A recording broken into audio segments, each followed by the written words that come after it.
And counting in. 1, 2, 3, 4, 5. Let's just assume it's there. Hey, everybody. Happy Friday. Happy Pi Day Friday. Happy drama. Happy everything. Nice to see you. And good afternoon for another session of Let's Figure Out How to Make Raspberry Pis a useful tool for us in our CompTIA studies for those of us who are trapped at home. And this doesn't have to be for when you're trapped at home. This is great when you're in a classroom environment. This kind of stuff can be used in a work environment. Excuse me. Haven't had a sip for the last 3 hours. It's time to start.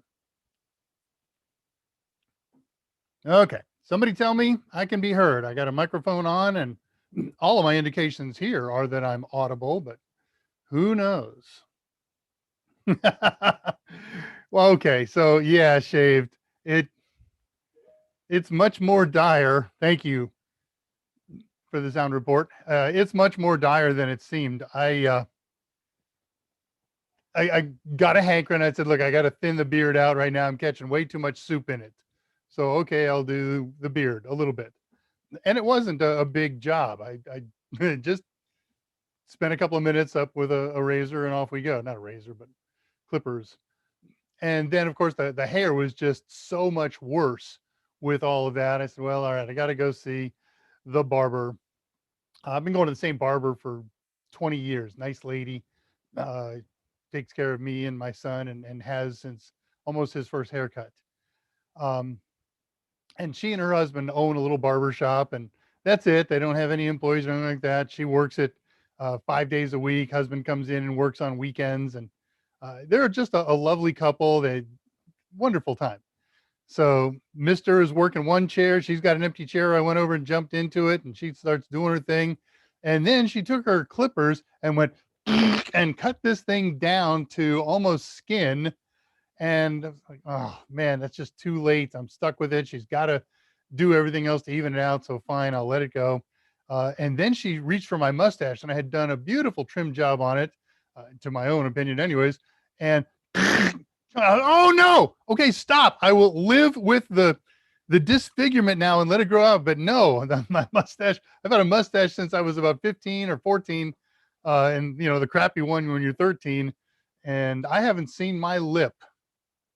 Literally, I got to keep my mustache on when I flew a million years ago, right out of college or during college. Worked in food and had to take my beard off for that, but mustache was okay. So, no, to lose the mustache, you may as well just tear my heart out and get it over with. Well, all right, let's do some business here. Today is Friday. It's Friday Pi Day, 2 o'clock Central Time, Central Daylight right now, but we always do it at 2 o'clock, whatever it is, Standard Time or Daylight Time. And we do 2 hours with you every Friday so we can use Raspberry Pis, again, to either study for CompTIA, use them as tools in our computer studies, and sometimes just because they're cool in their own right, we'll do a project that's not tied to CompTIA. These last couple projects are CompTIA oriented. We played with honey nets for the last couple of weeks. I got one more thing to show you on the honey net that we set up last week today, and that'll utterly close it out. I don't have to show you, but it's really cool. And then we're going to do something else new. We're going to figure out how to connect to, well, I didn't even pull that out of the wrapper. Come here, you. There it goes. We're going to take a Raspberry Pi Zero, and it's got two what look like USB ports on it. And it's probably not a really clear view of it, but I'll give you a clearer view as we go on. And we're going to set them up, or at least one of them, to be a gadget. I'll use the right terminology right now. And we're going to turn it into an Ethernet port. You know what? I couldn't get it out of that sleeve. I'm sure as heck not going to be able to get it back in. So we'll leave that go. All right, we'll get into all that stuff as we go. So let's do some intro stuff. Good afternoon. My name is David Rush. I am the senior instructor for Total Seminars. Total Seminars, nobody knows the name of our handy dandy little company, but everybody knows who we are and what we do. Total Seminars is owned and operated by two gentlemen, one of whom is Mike Myers, the Mike Myers, noted author, raconteur, geek, gamer, and Gent, who is a behind the scenes kind of guy. Meeting is now streaming live. Okay, that's good. I don't know why that suddenly popped up. That's terrifying. But hopefully we've been okay all this time. So they write books, we do seminars and all kinds of things. And then, of course, you all know my partner in Pi, Scott Jernigan. He is the senior editor for Total Seminars and author in his own right, has a number of books under his belt, and he co-writes books with Mike. He writes books on his own, and he edits all of Mike's books. He's working here today in the background, moderating the stream, doing research for us, posting links, answering questions. If you got something you want to talk with him about, by all means, post it here in the YouTube feed. And that's what this, I look frozen on YouTube. Scott, can you verify that I'm alive where you see me? And meantime,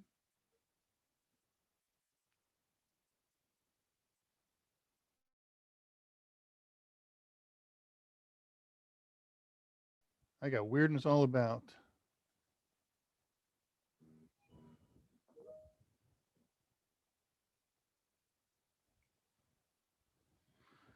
Oh, sigh.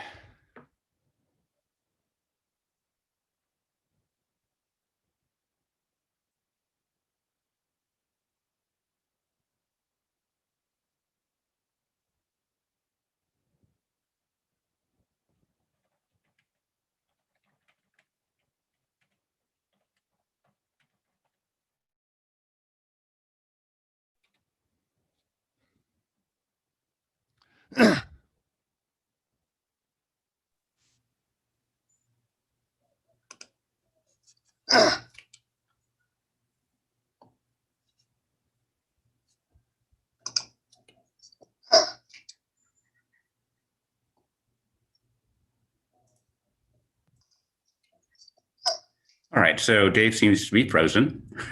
We'll figure it out here in a second. I'm Scott Jernigan, hiding behind the scenes. All right, so Dave seems to be frozen. No, we'll figure it out here in a second. I'm Scott Jernigan, hiding behind the scenes. And I can't actually see the chat when I'm looking at my monitor here. So if you're asking me questions, or as we're waiting on Dave to come back up, I won't be able to see them very easily. So what shall we talk about? I'm pulling the live stream over here and adjusting so that I can actually see what we're doing.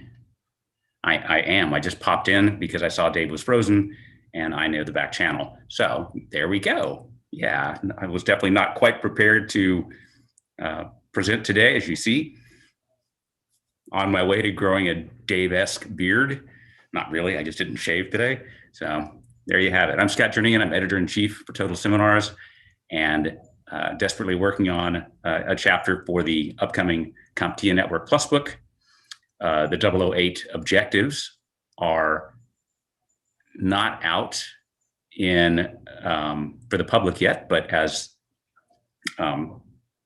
content providers, we have early access, and I can tell you that it's going to be a interesting transition from 007 to 008, but you've got a good solid 7 months or so if you're working on Network Plus right now before the 007 exam dies. So you have plenty of time.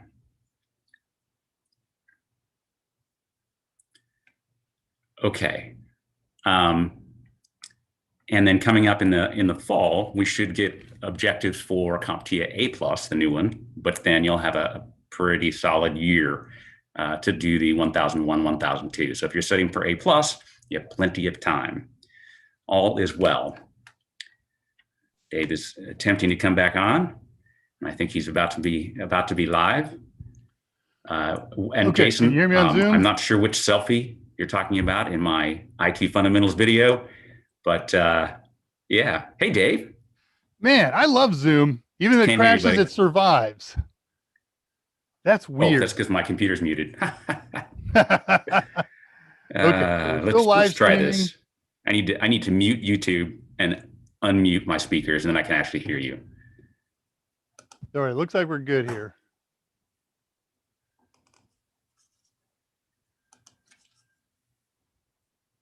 All right. I'm going to talk and see if anybody can you guys hear me? Absolutely. Okay. I know you can hear me on Zoom. I can hear you on Zoom. Okay. I hear you on Zoom. I've got my other one muted, but if Yeah, I'm going to unmute my PC with a live feed, and I will okay.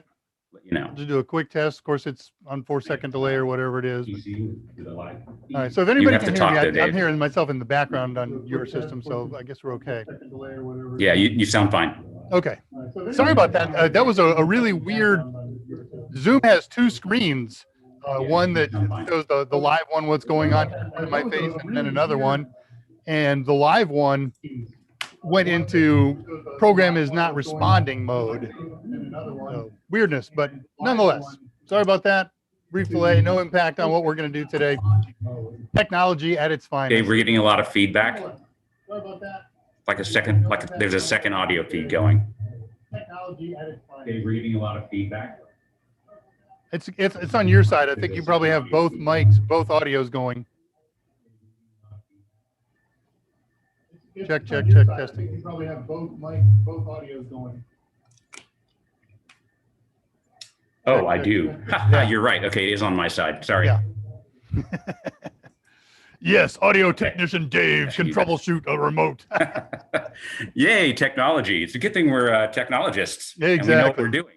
All right. Well, sorry about that, guys. I will leave you to your show. Okay, it was a Zoom crash, and we're back in 7, but I'll be in the background, all right? Thank you, sir. Never again will I ask if anybody can hear me or can see me. It's probably the fact that we tested on that caused all the issues. I'm going to update this screen now because it got way behind in all that process. Man, what a nightmare. All right. So at any rate, I am joined by my partner in Pi, and you can see that was wonderful. He was connected to Zoom. He was ready to come online and keep the stream going. That was great. And that way I can troubleshoot all day long. So where was I? Joining my partner in Pi. So Scott's moderating. He's working the backgrounds. You can talk to him directly on the YouTube chat. And okay, that's where I was. To my point then. So this is a Q&A. I've got a project or so that we usually do in the second hour. And for the first hour, we got all kinds of goodies, what we're going to do, and news and tricks and traps of the week and old questions to answer. And most importantly, during the first hour is your live questions.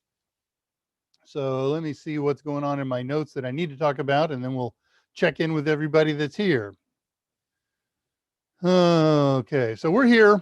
For those of you who are new, if you're watching this on the archive, I kind of repeat myself every week a little bit. I'm going to start cutting back on that. But this is a Total Seminars production under the aegis of Mike Myers. Mike does 2 shows a week on Monday and Wednesday at 2 o'clock Central Time, where he talks about feature topics, things that are important for any of the CompTIA certifications that we specialize in. And many times he'll do a presentation that goes much deeper than what the objectives call for on those days. And then on Friday, I do this Friday Pi Day show where we use Raspberry Pis as tools to help our studies in CompTIA and anything else. We take questions on just about any topic except religion and politics. So if you got something technical that you want to talk about, especially Pis, especially CompTIA, by all means, post them. And if you're watching this on the archive, it's too late to post those. We don't go back and read the comments that people add to these things, but you can always get in contact with us by email. All that thing got me geflubered, and I'm not ready to post. There we go. Now I can share. So you can contact myself. You can contact Scott. You can contact Mike's not on this page. So, but send me an email if you don't have an opportunity to post your question here in the YouTube chat as we're doing this live. I'm Dave R. at TotalSem.com, or you can get me at my personal email, drushtx@yahoo.com. Likewise, you can contact Scott J. Scott Jernigan at TotalSem.com, and Michael M. at TotalSem.com if you want to talk to the big guy himself. And he does respond to emails. He gets lots of them every day, but he sets aside a little time every day or two and goes back and either answers them directly or formulates an answer and presents the question and the answer, in his AMA. Or he'll dump them off on Scott and I. We research and give him the answer. No, that's not true. He's not there. Checking notes. We often mention that you don't need a Raspberry Pi to do some of the projects that we're doing today. Today, you do. Yeah, because this is very specific to the hardware of the Raspberry Pi Zero. I've got the Pi Square server up and running. I have last week's archive documents up, and I put this week's archive documents up, so they're ready to go. That's Pi, the letter R, Square, no spaces, at zapto, zapto.org. I'm posting the link here in just a second. Not that one. There it is. So there's a couple new links on here. Of course, the downloads page has 2 new links, last week's and this week's archives notes. And I also put a couple links on the main page. Thank you, Scott. I was too late. I didn't see that you beat me to it. So it's up there twice now. On the main page, there's 2 new links. Kathy Yale, our head of marketing and head of sales, and she handles the contest winners for Mike's AMAs, and she wears 47,000 other hats. But among those hats, as part of marketing, she calls out every week or every couple days my AMAs and Mike's AMAs and creates a dedicated playlist of just those items that are on YouTube. So you could go to the main archive page, youtube.com/user/total seminars channel, and see every video that we have ever posted in chronological order. And there's a lot more videos there than the AMAs. We've been doing videos for 20 years. And some of them we've taken off our old VHS tapes and posted them here and so forth. But Kathy's also taken these things and pulled them apart and said, here, let's have a playlist for Mike's AMAs. Let's have a playlist for Dave's drama AMAs. So those 2 links are available just to those pages if you want to not go through all of our stuff to find one of the specific episode that you're looking at or for. Okay, did that. Everything's ready. So that server will be up and running until I go to bed, somewhere between midnight and 2 a.m. So help yourself to all the goodies that are there. I try to have some kind of new goodie there, not just show archives every week. 17 minutes into it because of the delay. So let's get caught up here.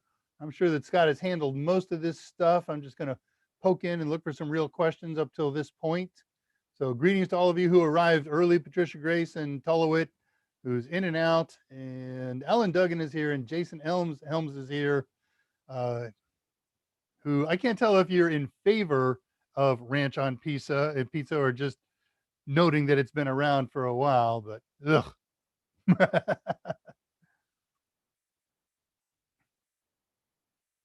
Dave, you tried, you're missing out. Have you tried, you're missing out? No, I like ranch dressing and I like things on it. I've been dipping my fries in ranch dressing for over 20 years, and that's just heaven on a stick. But no, pizza is pizza. There is something raw and primal about it, and it shouldn't be over adorned. And I'm sure if Alice pops up, she would jump on me because Americans over adorn our pizza compared to the effective home of pizza, where cheese, sauce, and bread back in the home country. I know all of my accents are Russian. What do you want? You should shave it off. The last time I shaved it off was when the airlines, and that's the only time I've shaved it off since my youth. I've never had a goatee other than experimenting when I'm doing some shaving. But yeah, sorry about the freeze. So all of that, with everybody was reporting frozen. It's frozen and heard. That's weird.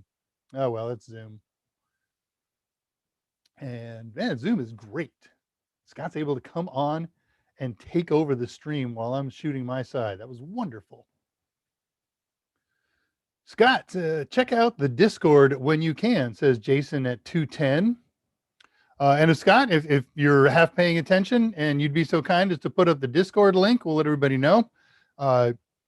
there is a Discord channel that was set up by our friend Jose Braden, called the Unofficial Total Seminars Channel, originally set up to discuss what Mike did in his AMAs, but it has morphed since then. And that was set up last summer or so. It's probably been around a year now. We broke 300 people this week, and I'm sure that Scott has posted it for 220, the link. If he hasn't, by the time when I get down to that point, reading questions and answers, I'll post it, but it's probably already there. So got 300 people hanging out there. There's smart people. There's wonderful people. And you can, there's all kinds of sub forums. We've got a Kali sub forum and a Raspberry Pi sub forum, Linux sub forum. Very good. Thank you, sir. It is up at the moment. And if you haven't been to Discord, to our Discord, it's not mine. It's not Total Seminars. It's totally Jose's. We are just participants in it. But wow, what a great thing to do. And after the AMA shows, Scott and or Mike and or myself, we get on live with cameras and mics and have face-to-face conversations. Doesn't have to be about today's stuff, can be about today's stuff or technology, but we just get on and shoot the breeze, tech and any other topic that comes up. And we invite you to do that. There's somebody there online all the time watching it. There's participants. There's usually 40, 50 people showing online at any given moment. I leave my computer logged into it pretty much 24 hours a day, except for the 4 hours a day that I sleep. Yeah, then that's pretty much a true statement. Last night was another 4-hour night getting ready for today. But by all means, join us over there. We love to hear from you. We'd love to talk with you. And we don't run it. You could run it. But Jose runs it. And some other folks here, some regulars here like Tullowit and who's one of the moderators, and Patricia Grace, and just looking at Jason is a regular there, and all kinds of other goodies. Jason Helms is there. Moving along. Thank you, Patricia. Yes, I know it says R. David Rush. There are compelling legal reasons for that I cannot share with you because of the non-disclosures. Yes, chill with me by all means. Yeah, the echo. Scott's was the echo. We got that. All right, I am caught up to where I refresh this screen. Looking at messages 212. Yes, he was Scotty on the spot. Shame on you, Tullo. I should never read anything that you write out loud. Oh, dang. This thing turned me into Total Seminars channel. Stand by. I'm fixing that. I've learned that this doesn't hurt anything. Ugh. All right, you can hear me. I can't see anything. I can't see any messages, but I'll get caught up there in a second. I'd say stand by, reading messages, but I'm not. I'm waiting for messages to come up, and they are. So here we go. All right, there was a couple messages from me. Good. All right, I'm caught up.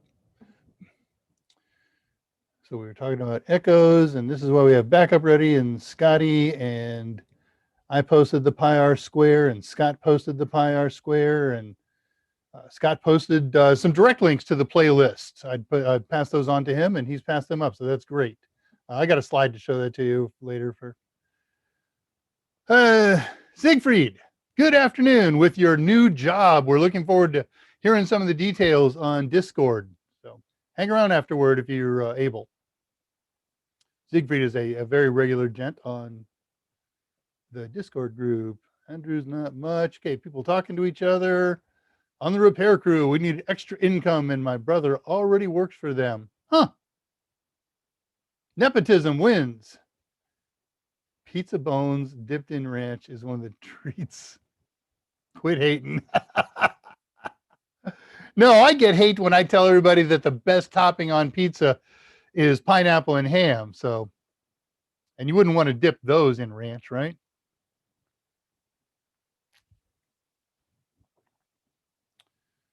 Reading questions at Dave. It depends on the pizza. Okay. I started the pizza fight, but I'm going to let it go and see what we can accomplish today. In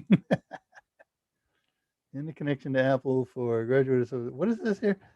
It really would. Okay, that's another conversation that's going on. It's becoming a pretty long list of how-tos on that server. Yes, it is. Hi, Andre.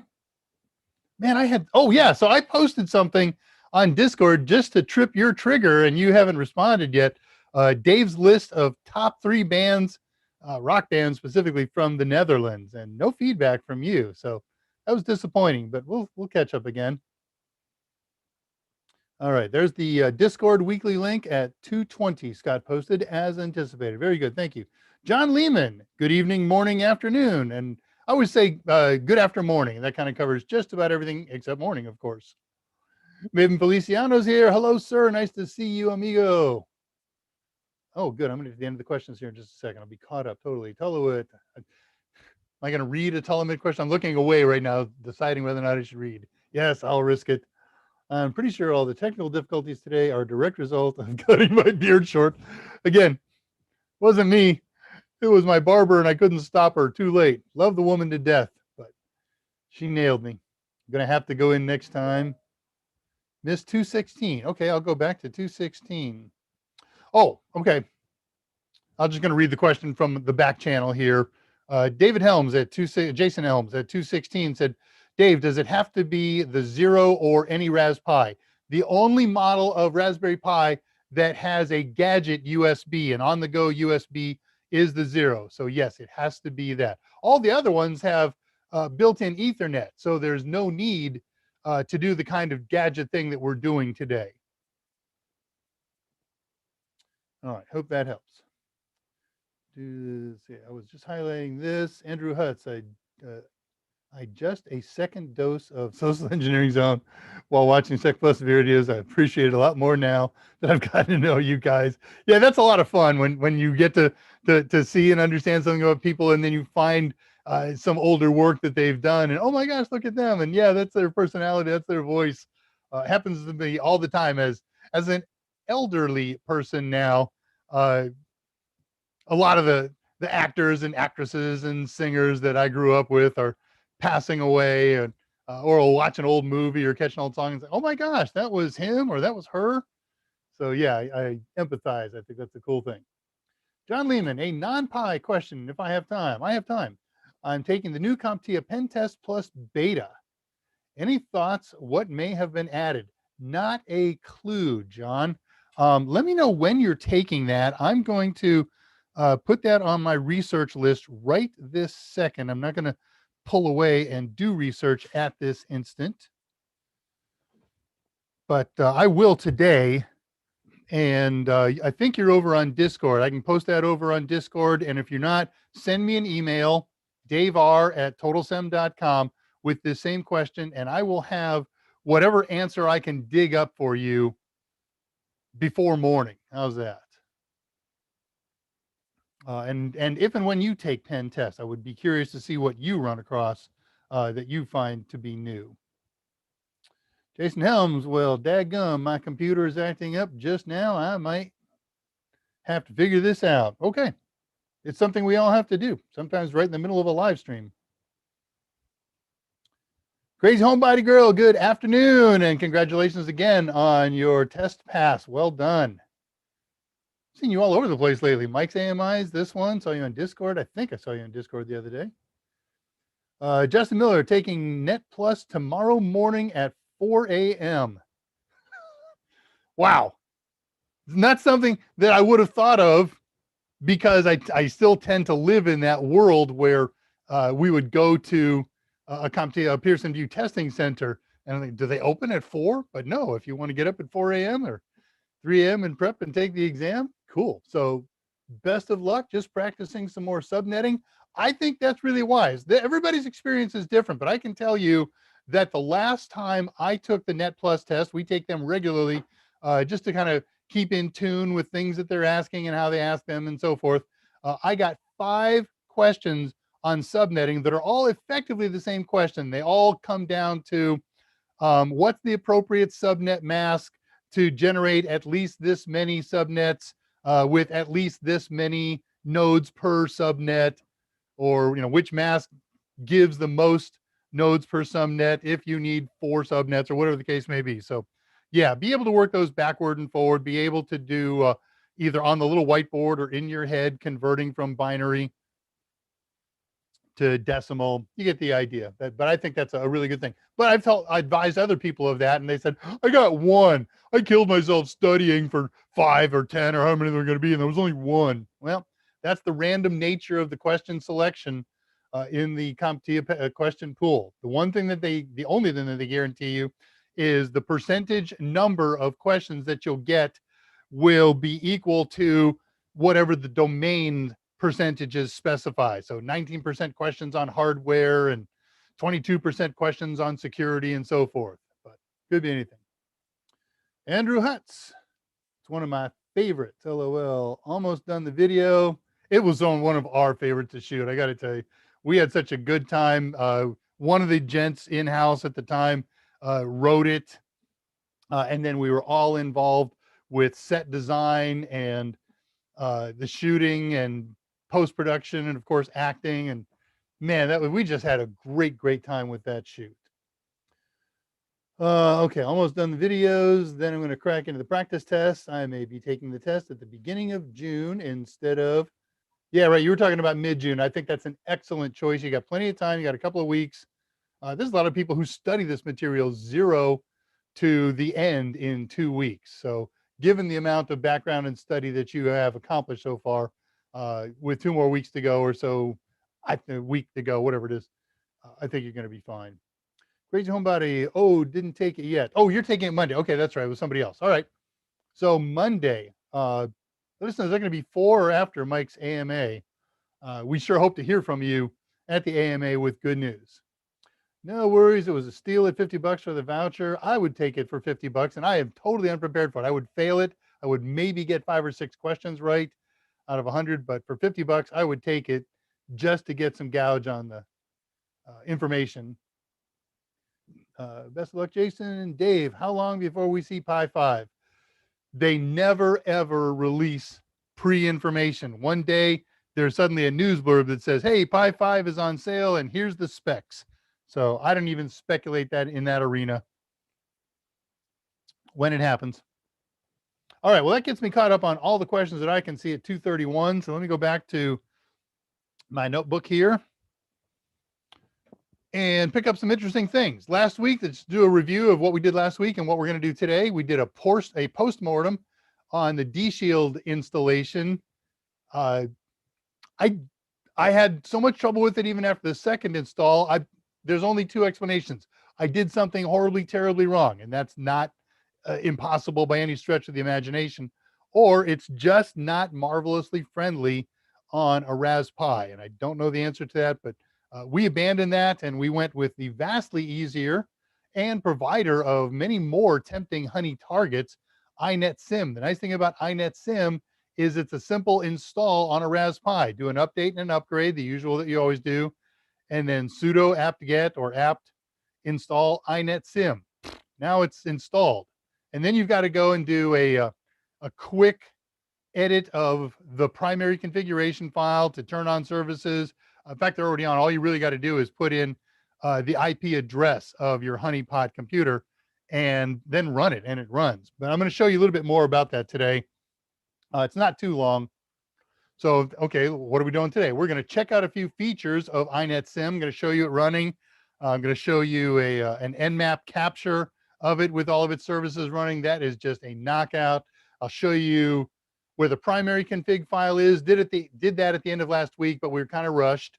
So I'll take a couple extra seconds. I'll show you where you can put your own honey files. There's default ones, but you might want to make your own better, more tempting looking ones, because one of them, they all say something to the effect of, this is the fake file that we're using here in the honeypot. So if you open that thing up right now to hackers, they're going to see that, then they're done hacking, as they know they're locked into it. But I'll show you where and how you can change those. And then probably the most important thing after you get your honeypot configured and doing its job of tempting people is let's go see who got tempted and what they did. So we're going to check out the log files. And all that doesn't take too long, 5-10 minutes.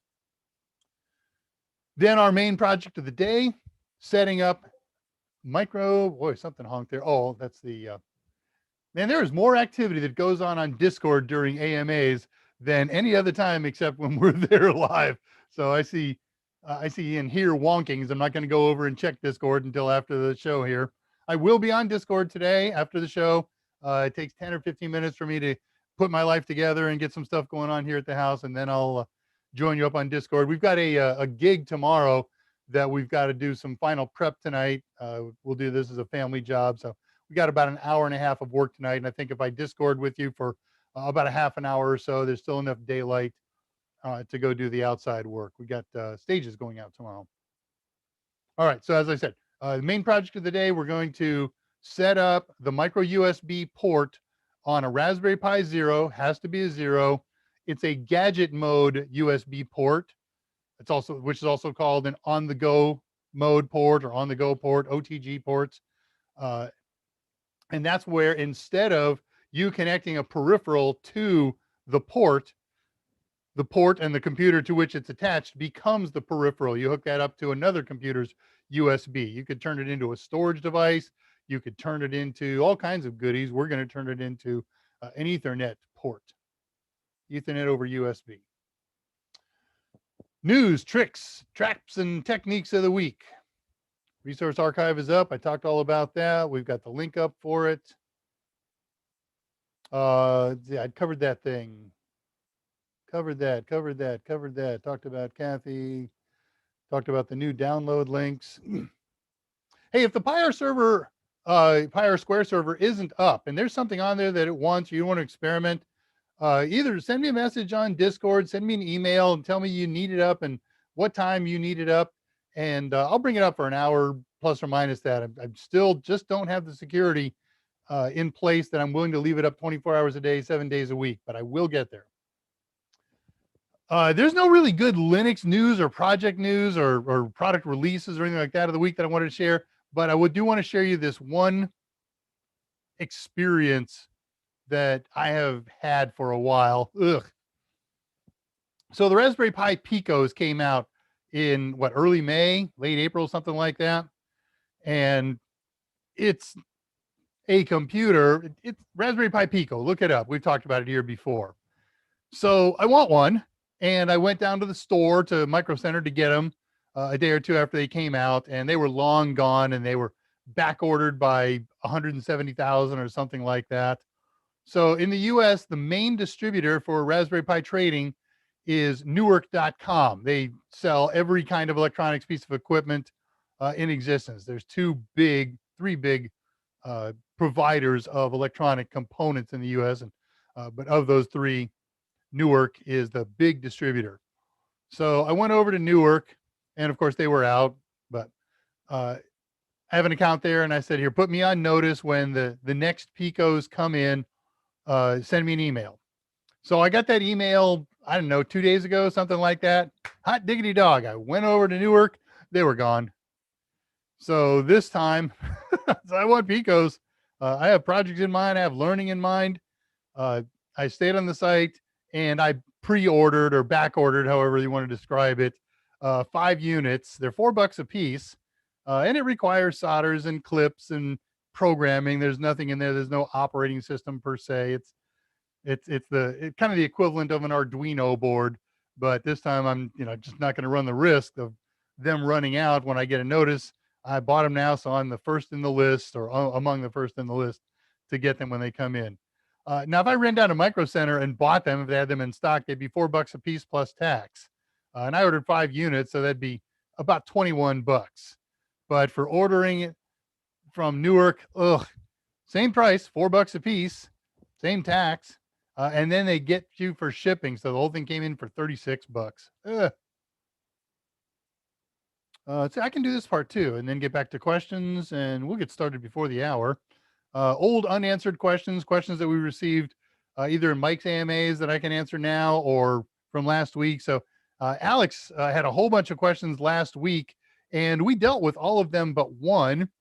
She wanted to know what kind of device is a Radius client, if it's a computer or router, and we talked about that, gave that, and it's primarily a wireless computer. And we talked about how the chat protocol works. She wanted some information on that. One of the difference between cryptography and crypto systems. Scott did some research on that. We posted that answer.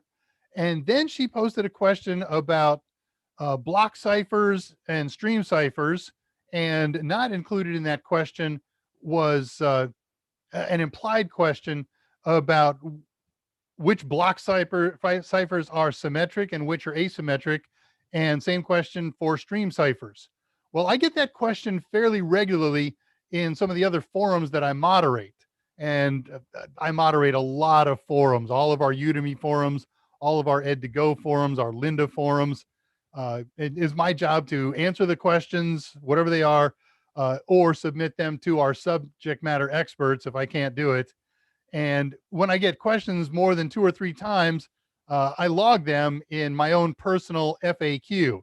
And this one comes up fairly regularly, just general questions about stream versus block ciphers and symmetric versus asymmetric. So I had a marvelous, ready to go answer that I was supposed to send to her Friday night, right after the AMA, and I never did. So I was prepping for the show yesterday and looking at old unanswered questions and ran across that one. And oh, that was a forehead slap. So I sent that info to her yesterday. We talked about it briefly last night. So that was all the old questions from last week. So we're caught up. Did that. All right. I'm all caught up on my notes, except for project starting. So let's head back and see what questions have developed. Not many. Okay, before 11 a.m., she'll report back. Fantastic. On Eastern at noon our time. So you'll be in there for 90 minutes. 1:30 our time. Time enough for a recovery beer, a success champagne glass, and then we'll see you on the show on time or a little later. So good luck. We are all with you on this. Just want to say good luck. We're all counting on you. That's a pilot art film line. Siegfried, question. Out of the current Pi systems, which one do you find is the most powerful of the bunch? Well, it's not what I find. It's very simple. The Pi 4 is the most powerful. It's got the most memory available, 1, 2, or 4 gigs. It has the fastest CPU. It has the bestest CPU. So I mean, that's a given. It doesn't make it the right Pi for every job. I don't need the most powerful Pi. Scott's telling me how to read time. Oh yeah, I'm reading backward. I used to live on the East Coast. I'm all upside down. Thank you, Scott. That's 10 o'clock our time here. Plenty of time for you to catch up with the show. Thank you, sir. Like I said, 4 hours sleep.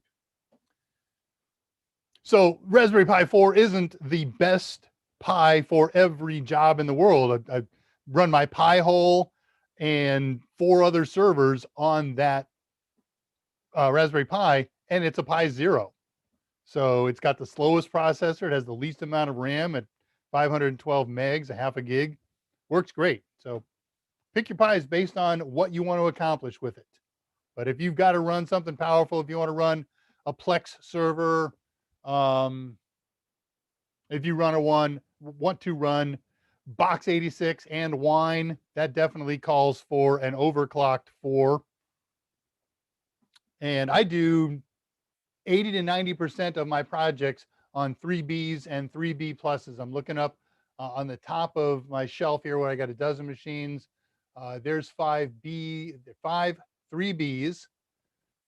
There's a 4B. There's 3 3B pluses. And I got a pair of 4Bs over here. So all depends on what you're trying to accomplish.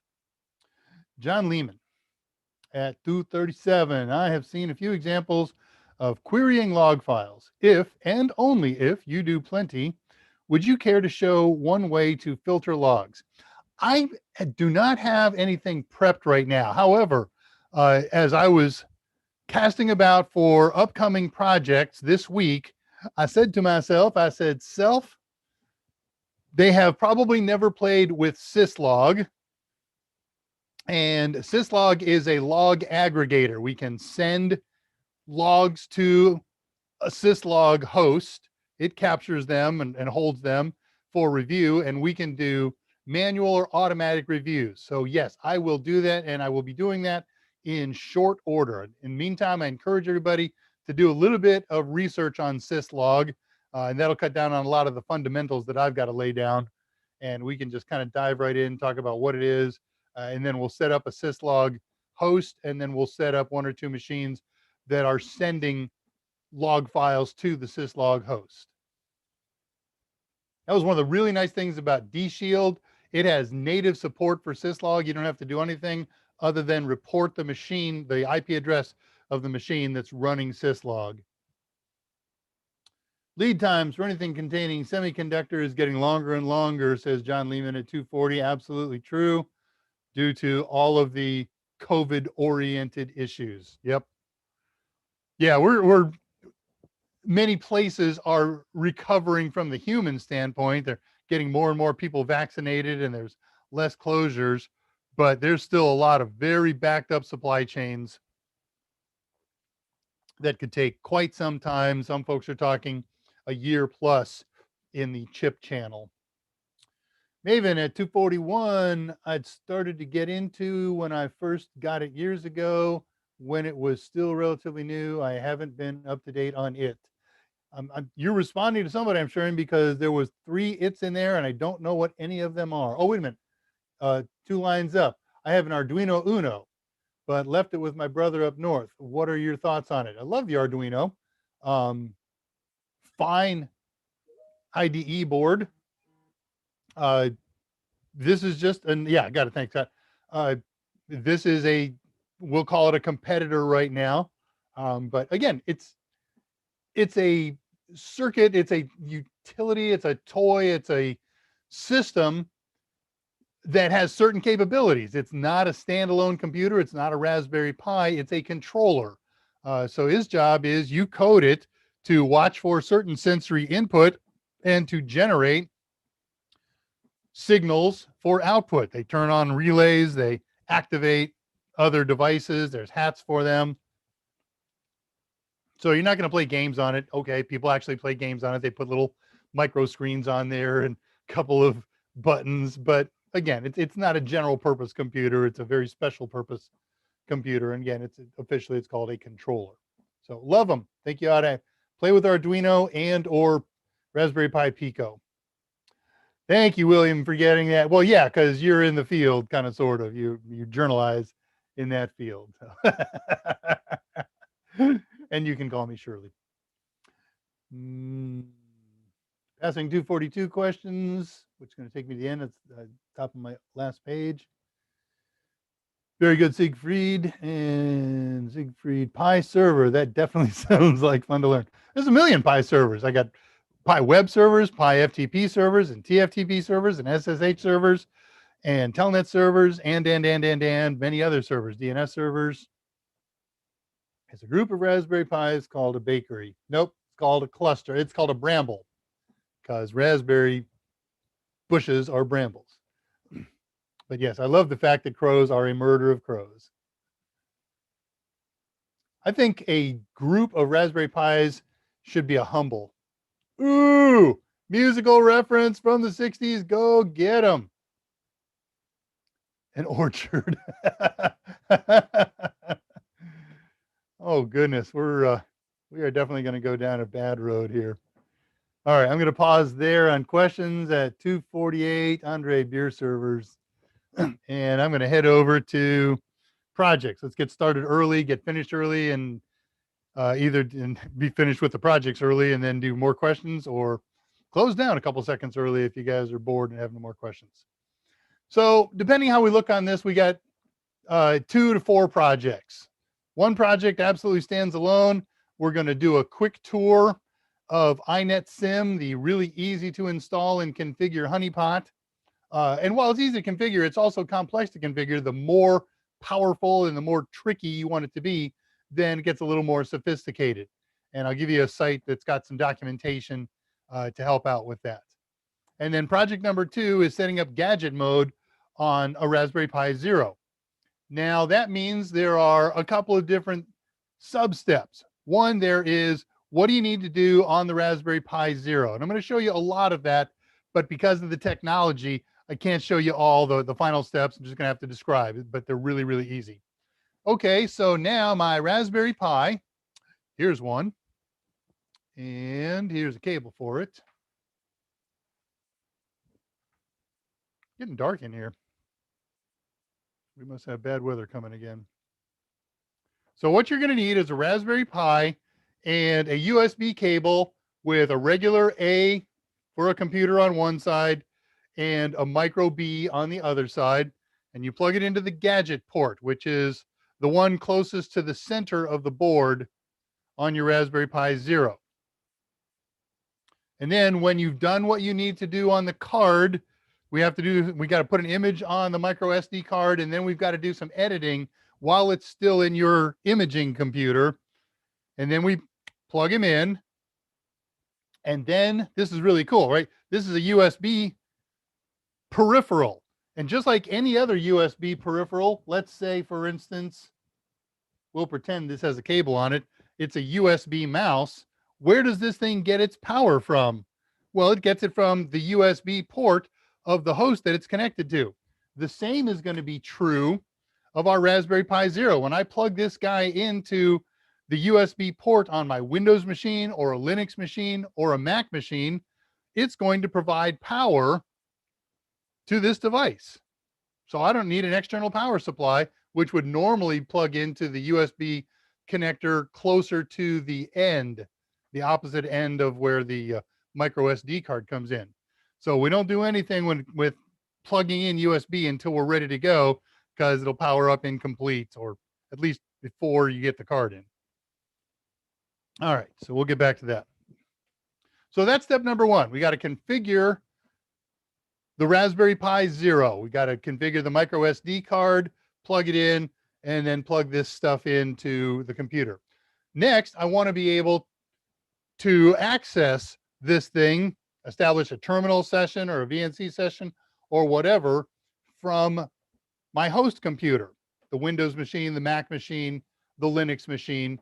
And I'll show you how to do that. That's really easy. And then the final step, we're going to tie this just to Windows. There's plenty of tutorials out there on how to do this part with other computers besides Windows. But let's say that I've done this now. I've got this thing turned on. It's powered up. It's doing its first boot up.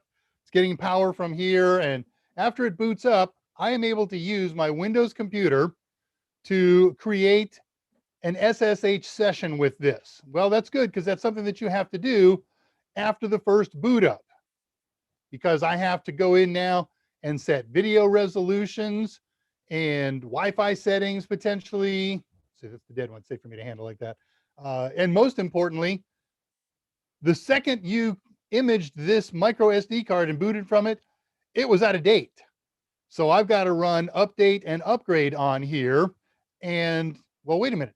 I can send the command over here for it to update and upgrade, but what's it connected to? It's connected to my Windows machine, and my Windows machine doesn't have the website or the download site to do update upgrade. So one of the things that we'll have to do on the Windows machine is share the USB fake network connection, real network connection, so that the Pi can access the internet through my computer, through the USB connector, and get to the internet. It's a really cool thing. It's something that we used to do 20 years ago, 10 years ago, maybe, not so much then, called connection sharing.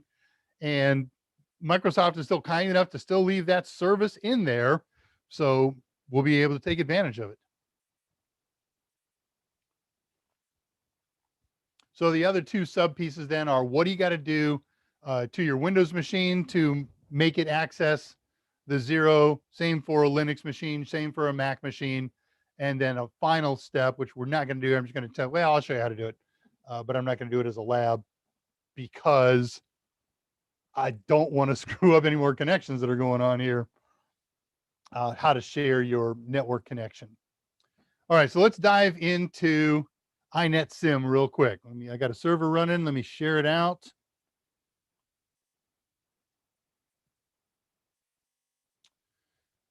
Which one? This one.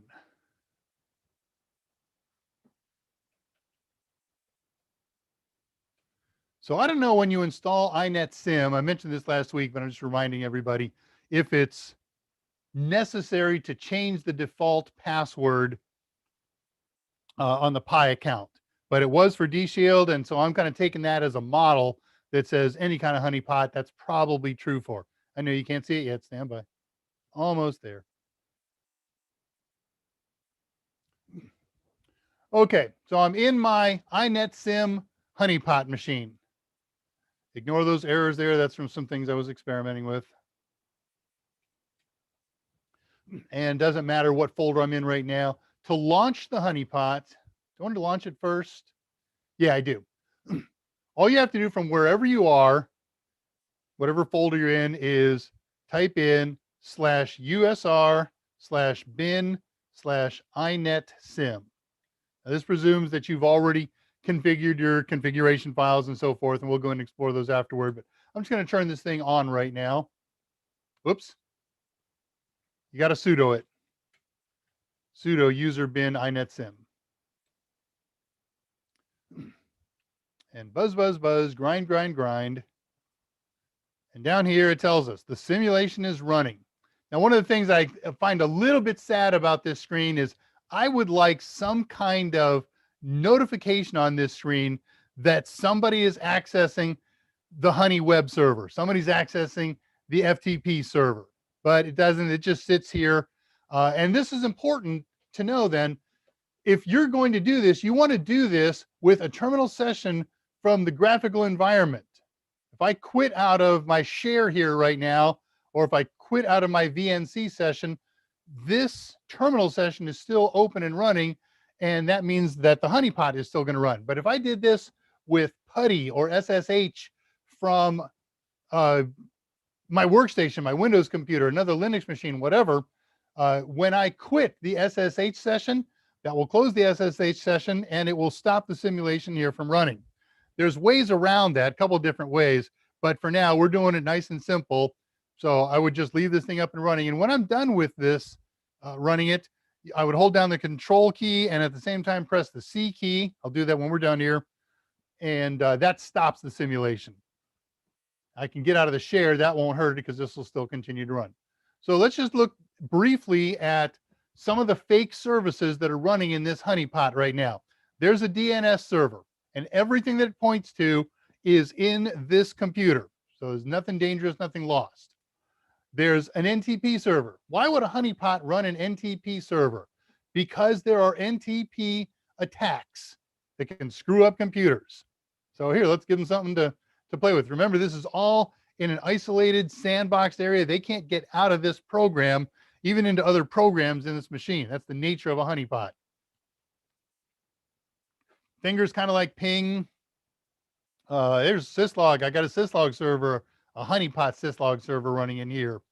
This is true ping, echo 7. Time command. There's another echo 7, one for TCP, one for UDP. There's a trivial file transfer protocol server running in here. A simple mail transfer.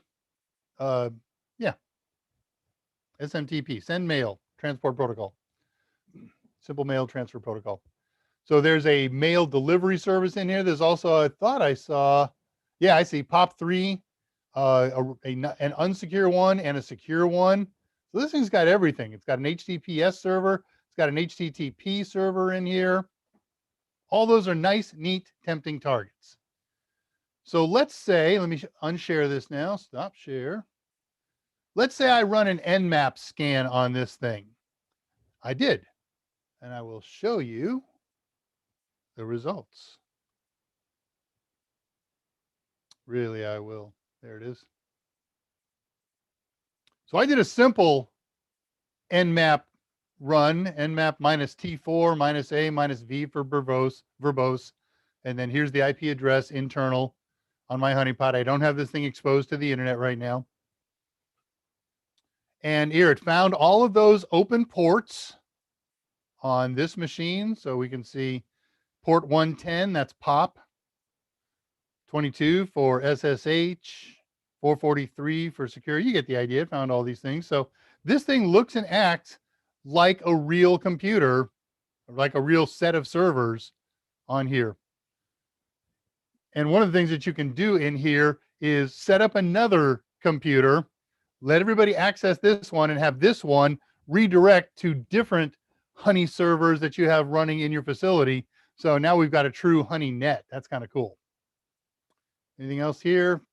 There's my FTP server. It's open. And the charging server's open. You can read all this stuff at your convenience when you set it up yourself. A lot of other goodies. There's the summary of all the open ports that it found. Topology, I only had it search for one machine, so nothing there. Here's some details that it believes to be true about that computer. Some of these are false, and they're just fakes provided by the HoneyNet. Cool.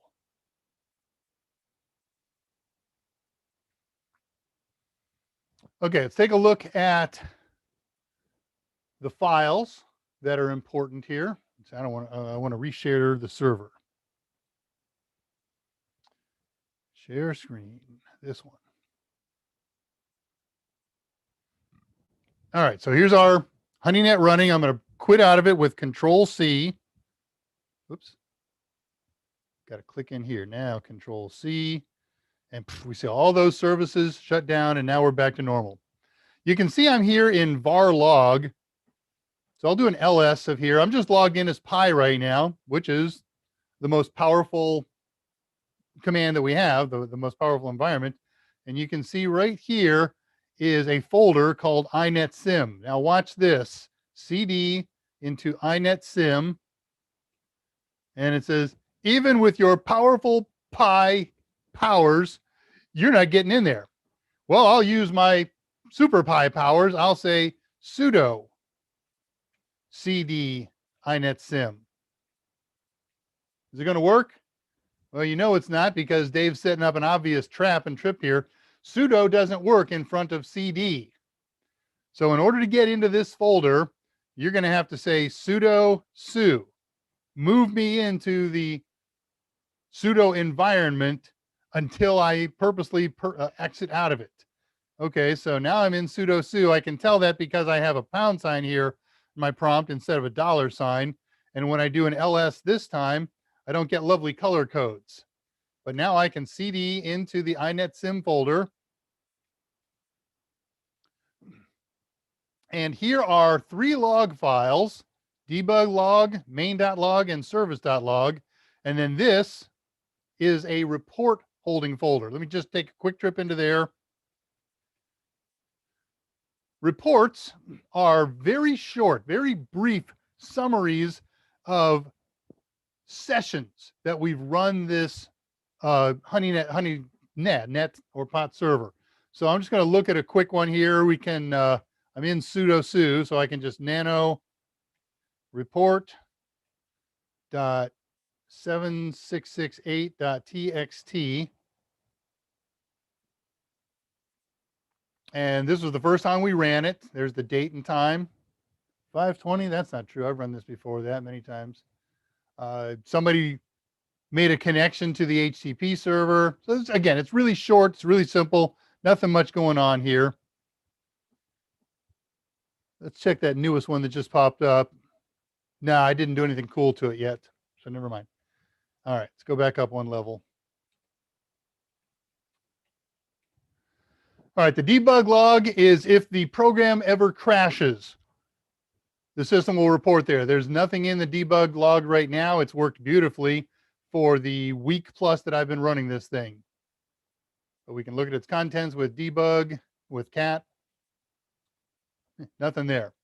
The main log is everything about running this thing, when you ran it, for how long you ran it, what services. Let's cat that real quick, main.log. So there's the last start and stop session that we did.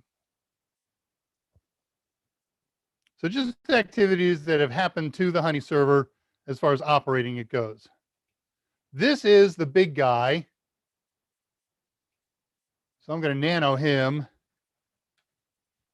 Service.log. This is the thing that tracks what people have tried to do to your honeypot. So you can see I tried to run, this is me, IM.172, that's my Windows computer. So I've tried to run all kinds of services on here. Run the core of the day, run the SMTP. I have successfully run the FTP server. I'm going to show that to you in a moment. And I've run the web server. Oops, I'm going too far. There we go. There's the web server. I've run the mail server. So this is how I use to find out who's done what with my system, what commands they did, what files they looked at. That gets kind of fun. And these files, they're all fake. They're ones that are provided with this system, and you can change those up as you like. Okay, close out of there.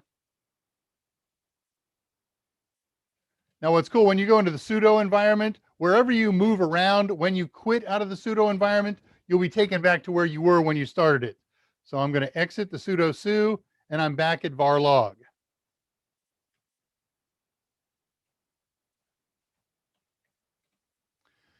This is where the primary config file is stored. It's in InetSim. I'm in that folder, and this is the only thing in that folder. It's your inetsim.conf file. And we will nano him. I got to use, let's see, if I nano him, I can't change anything, but that's okay. I don't want to change anything right now. We looked at this at the end of last week's session.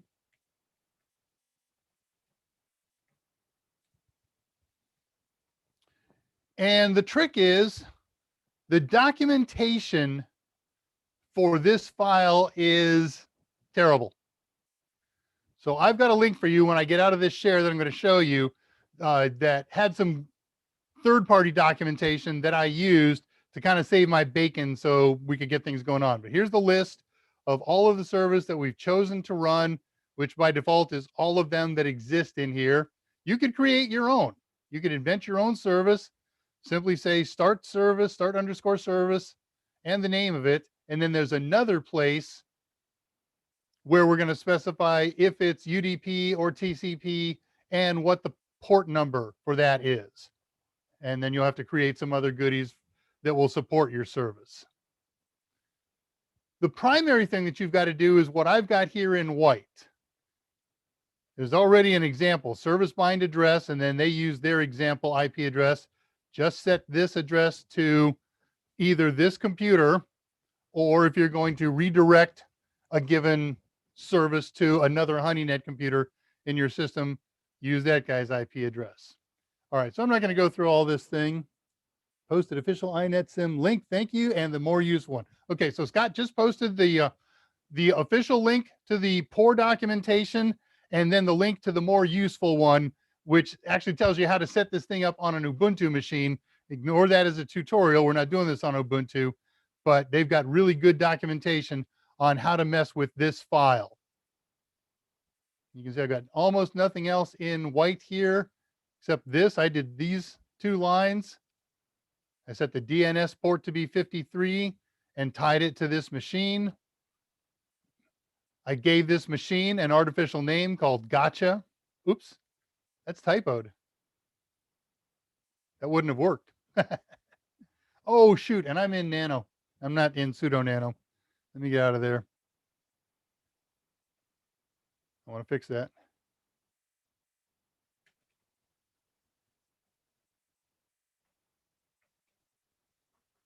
Okay, hostname. All right, so again, I'm not going to go through all this stuff. Here's where I set up the official port bind for HTTP. Oh, that's why my HTTPS didn't work. I didn't set up a bind for HTTPS. Take a look at this line.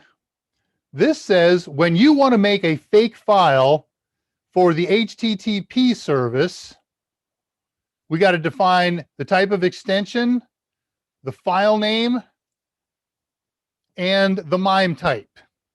Another day, another life, just accept these. These are all defaults. I didn't type any of these in. So if I want to set up a text file for my fake HTTP server, it's got to have the extension txt. Here's where I'll set the name of it so that it will appear in the inventory list. It's a text/plain file. And then you have to put it in the right place, in the place where the data dir is. And the documentation, and that's what really got me into the documentation, really sucks about identifying where that folder is, but I will show you when I get out of here. So it'll be cool. All right.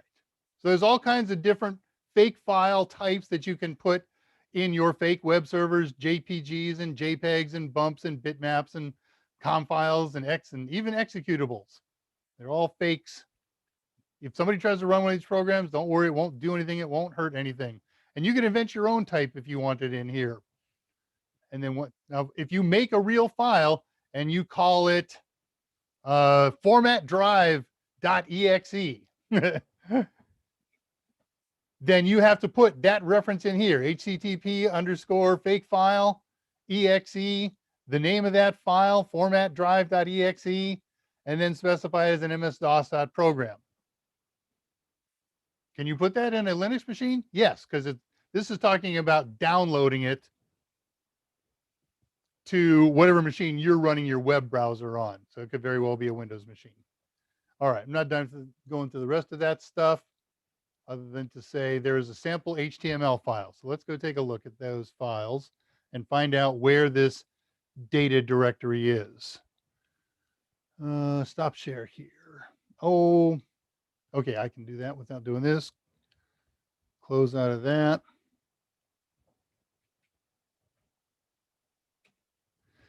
All right, fix that save. Checking.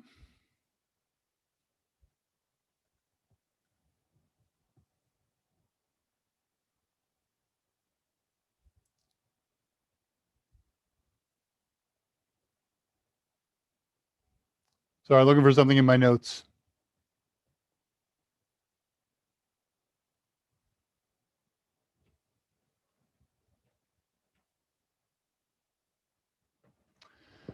Oh, all right. Hang on, I got to go get it.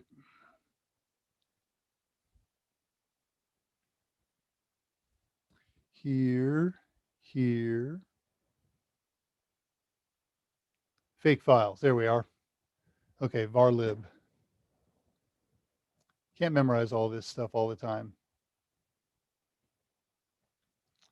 Close that. Put this in here.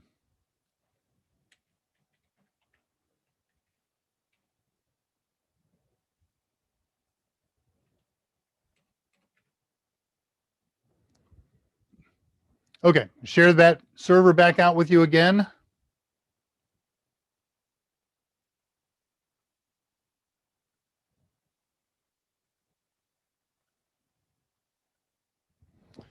All right, logged in as regular old Pi right now, and that will be fine for what we're doing.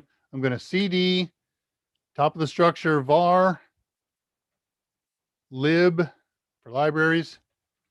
If we look in here, there's a whole bunch of stuff, but here's our friend, the InetSim folder. It's one of the weird things about Linux compared to Windows. They spread different pieces of programs all over the file system. But here we'll go into InetSim. And here are some of the services that presently hold fake files. You could make other services and put fake files into there. So let's go look in the HTTP folder. And there's a fake files subfolder, post data, www-root. Okay, so this www-root is how we define the fake root folder of it. Let's go down into fake files. And here's a bunch of fake files. When somebody comes to our fake web server, and I'm going to show you this in a second, this is what will be available to the web server. Let's take a look at one, this sample HTML. I'm just going to cat it. I edited this file from what it was initially.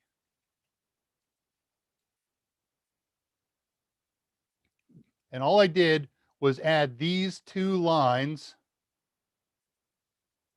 edit this and other fake files in the varlib InetSim folder. And then I put a little notice in there. So let's go hit that fake web server.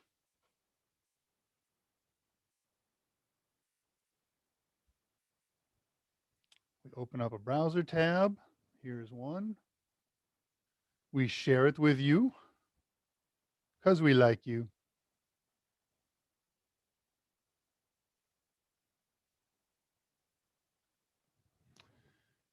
All right, here we go. We're going to go into 192.168.58. 168.1.165 is the internal address.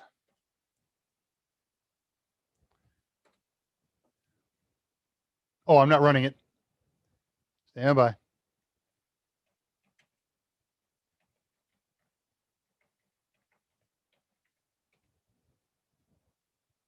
You know, this isn't the first time I made that mistake. I'm sorry to admit. Okay, it's running. Let's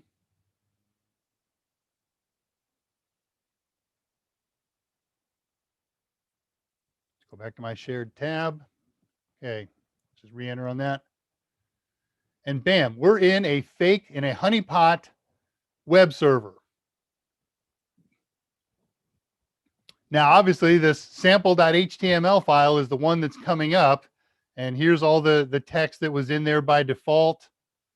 These 2 lines. And then these 3 lines are the ones that I added.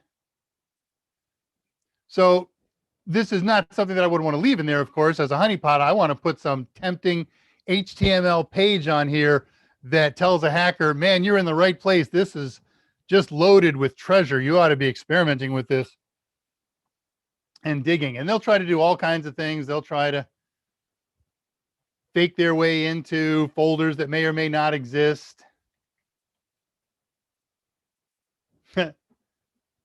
And whenever they put an invalid one here, it always just brings up the main sample.html file. All right, so that's one thing to do here. And this is being logged in that log. That's the cool part. Let me stop that share and do one more thing with you on it. I'm going to open up a Windows command prompt, and I'll share that with you.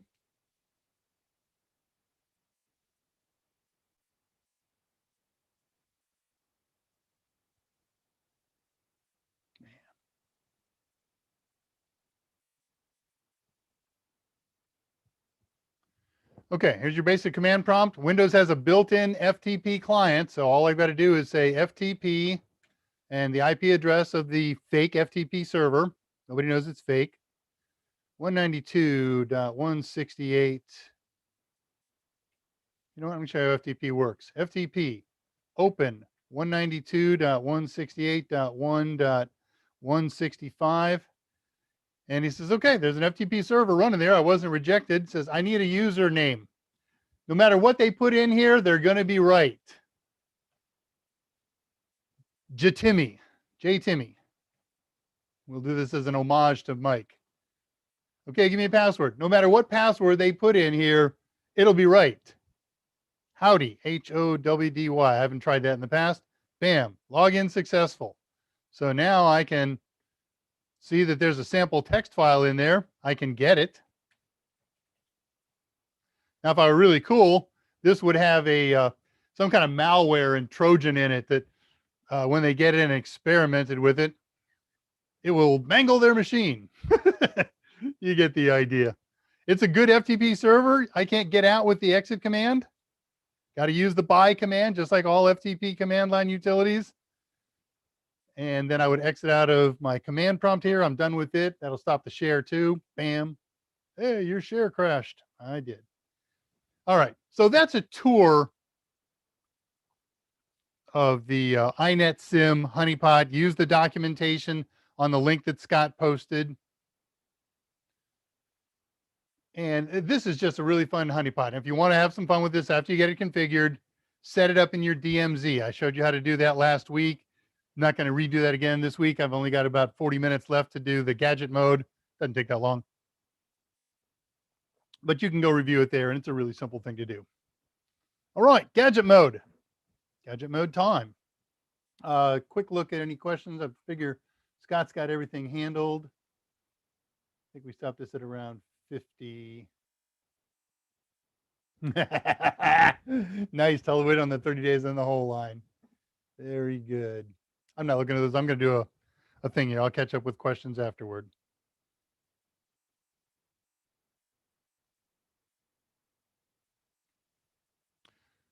Get into my notes so I get in the right place here. All right, I do got to share this. So we're going to talk about gadget mode. Seems an appropriate thing to do since today's topic is gadget mode.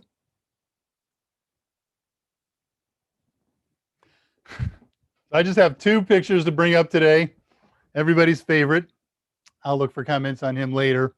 And then I want to show you a close-up of a Raspberry Pi Zero. Just to remind you of something here. There's two things that look like USB ports. This is not a USB port. It's the same shape and size and everything, except the USB data wires don't exist in here. The only thing that exists in here is a plus 5-volt power line wire and a ground wire. So we use this guy closest to the end with a USB power supply. This USB port is an on-the-go port, OTG port, also called gadget mode port. So it has a controller in here that can control peripherals. You can hook up an Ethernet dongle here, either with a full size to micro adapter, or if it has a native micro adapter. Same thing for keyboards, same things for mice, storage devices, whatever you got in mind. The problem with this, of course, is the fact that you can only hook up one device.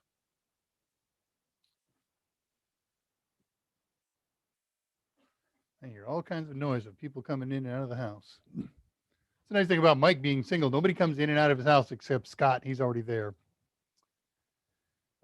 All right. So in the magical, mystical world of USB ports, we use terms like upstream and downstream. Upstream has a controller on it, and it controls downstream devices, peripherals. The controller is upstream of the peripheral is downstream. And they're relative. You can go controller, hub. Hub's got a controller in it. It's a peripheral, so it's downstream from the primary controller, but it has its own controller, so it's upstream from the peripherals that are attached to it. All right, just run those two. Pi 4s, well, let's go back. Pi Zero has one controller that can be either a peripheral, an upstream, or a downstream. Pi 4s have two controllers, one for the USB 2 ports, and they are upstream only, and another for the USB 3 ports. They are upstream only. And then all the other Pis between the 0 and the 4A models, they all have USB 2 ports with upstream only controllers. So as was asked and answered earlier in here, the only time we can play on the go with this stuff is on a Pi Zero. All right, I want to establish a connection to a Pi Zero. There's a bunch of ways. I can use the native serial ports on a header. Does this one have a header on it? I don't think it does. But you've all seen headers on Pis. Can I pull that one out? Nah. This one has holes where header pins would go, and there's 3 of them that you can use for serial communications. You need a solder iron, you need a little bit of time, you'll need a cable with open ends on USB ports and a USB to serial converter box. But it's doable. It is the slowest connection available, only suitable for a text or a terminal connection. You could use a USB with a micro USB connector or adapter using wireless or full size or whatever, and connect that way. You could get a hat. I often have used in the past these horrible names, Pi Y Hub hats. They have 3 full-size USB ports on it. It gives me a lot of flexibility to connect to it. And I can connect a USB to wired Ethernet port on there, dongle, or a USB to wireless. Of course, some Pi Zeros have built-in Wi-Fi. There's another way to have a network connection to it. But for our purposes, we don't have any of that stuff. All I have is a power cable or a USB data cable. It's got power wires already built into it. So let's just do it. Now you need a tutorial. And Scott's going to post the Headless Zero tutorial link PDF. Not the PDF, the link for it. I'll throw the link or the PDF for it up real quick here. InetSim, Pi Square. There it is, Headless.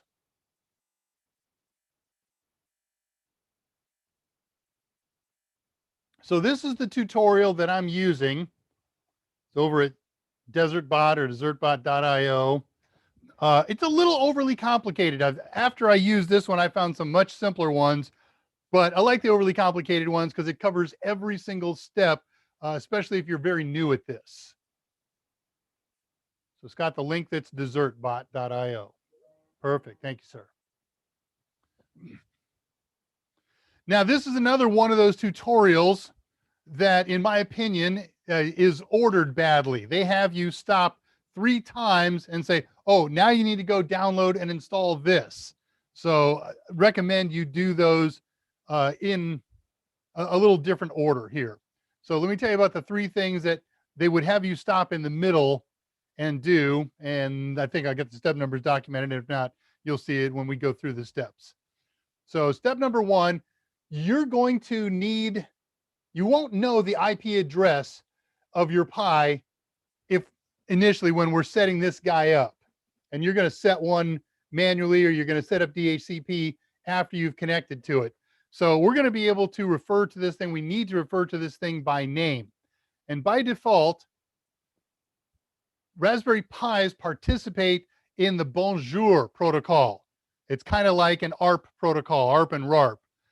So you've got to have Bonjour running on your Linux machine, your Mac machine. It already does. It's an Apple protocol, or your Windows machine. And the easiest way to get Bonjour running on your Windows machine is to install iTunes. Now, in step 6, they also have a link that says this. They say the link will take you just to a place that only allows you to install Bonjour for finding printers, but it doesn't. It actually installs iTunes, so it doesn't matter. So Google install iTunes for PC, and make sure you use the right number of bit version. If you're running Windows 64, you got to run 64-bit iTunes or 64-bit Bonjour. Same for 32. Nobody's using 32 anymore. Shouldn't have to worry about that. But that's step 1. Get Bonjour up and running on your computer. Next, you're going to have to edit a couple of files, a couple text files on the micro SD card while it's still in your Windows or Windows machine specific. And up until very recently, the Notepad program that Microsoft provides handles the carriage return, the enter and next line differently than Linux does, and it doesn't work. The most recent update, H20, H2O, whatever they call the thing now, does. So if you have the most current version of Windows, you'll be able to use regular Notepad. But if you don't have it, or if you're not sure, you're going to download, got a link for this, Notepad++. And there's a download link in step 3 of the tutorial. Simple download, simple install. I'll use that to show you how it works in here. So you got Bonjour installed. You've got Notepad++. If you don't already have Putty, install Putty, which you can get from putty.org. And then finally, while this is not in the instructions were written before this existed, use the imager, the Raspberry Pi image writer that you can get from raspberrypi.org/downloads to create the image on your micro SD card. All right, there's all the stuff in advance. And so here we go. I'm just following the steps on the tutorial right now. You're going to install Flash, whatever you want to call this thing, a fresh Raspberry Pi image on your card. And I want to show you something here. I've shown you this in the past, but bear with for just a second. Because again, this takes care of a lot of things that you would have to do after the fact using these painful processes. Yeah. Ding, ding, ding. Come up. Okay, there you go. Now share.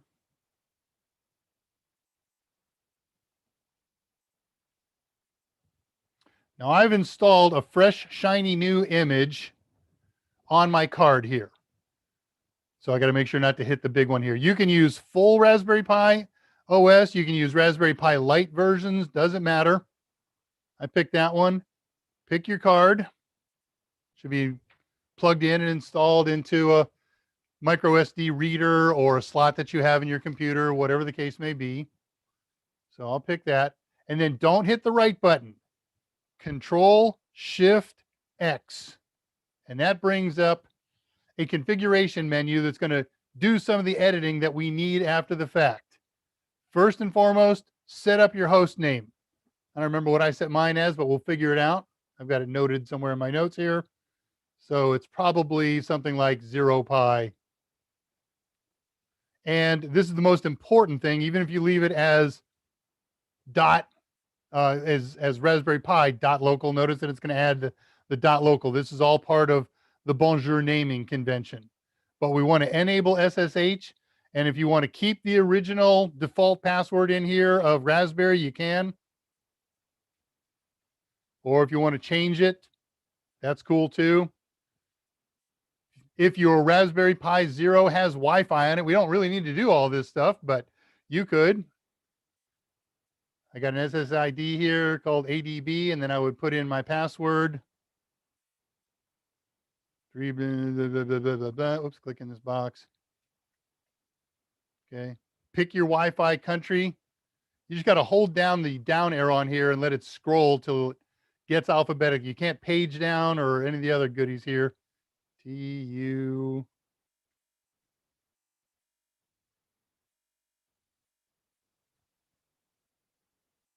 And when you get all done with these things, set your time zone.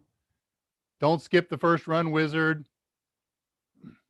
Don't have it eject the media when it's done. You need it to stay in there and accessible so you can edit the files. Don't care if you play a sound when it's done. Don't care if you enable telemetry. Then you save it, and then you hit the big write button, and it writes. I got a 32 gig card in there. It took about 20 minutes to write and then verify the write. All right, so I'm closing out of this thing. I'm done with it. I hit the big go button. 20 minutes later, it's all done. It's all configured. So we've done step 0. Now we're on step 1, edit the image.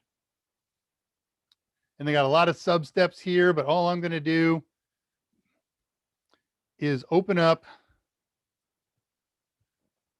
Notepad++, which is installed in my machine. And I'll share that with you.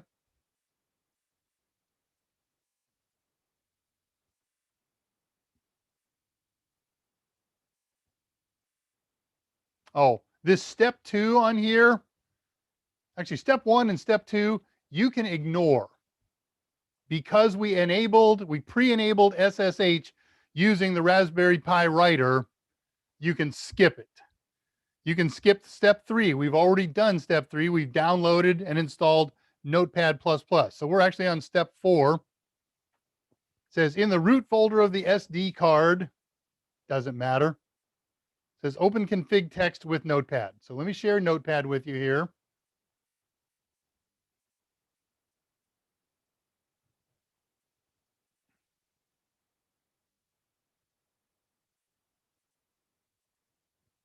Okay, this is Notepad++.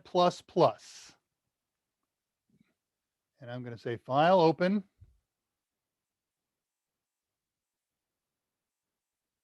Yeah, I haven't opened that already in here.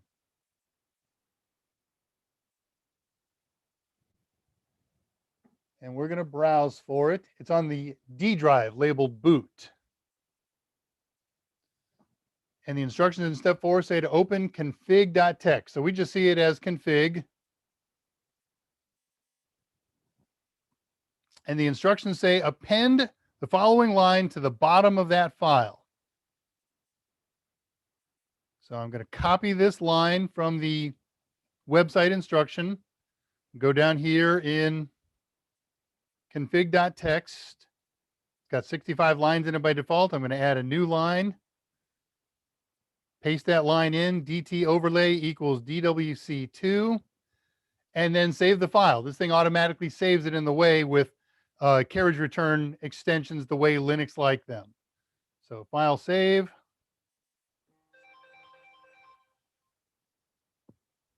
Don't know what that was, but it's not something I'm answering right now. And we're done with this. File close. And now they want us to edit the command line.txt. It's in the same place. So file open. This one's a little bit funkier looking. This one has no hard returns in it. So there's command line.txt. What did you just do?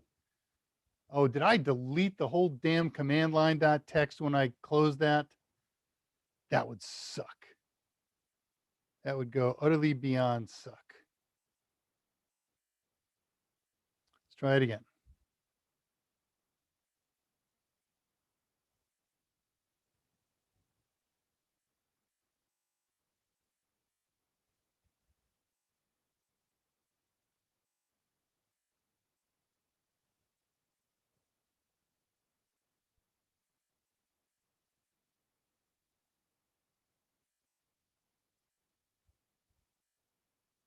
So I'm cleaning out some old open files in Notepad+. All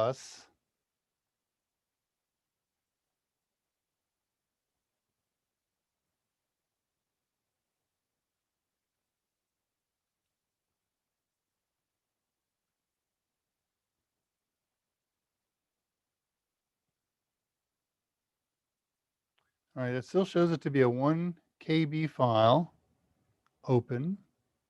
There it is. Okay, let me share that with you again. Hard stop.